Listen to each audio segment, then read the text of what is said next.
பாசுரம் 25.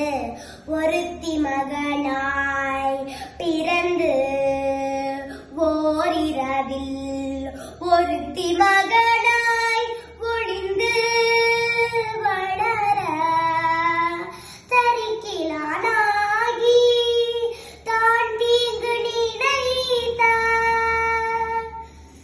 கருத்தை பிழைப்பித்த கஞ்சன் வயிற்றில் நெருப்பென நின்ற நெடுமாலே உன்னை அறுத்திக்கு வந்தோம் பறை தருதியாகில் திருத்தக்க செல்வமும் சேவகமும் யாம் பாடி வருத்தமும் தீர்ந்து மகிழ்ந்தெழுரெம்பாவாய்.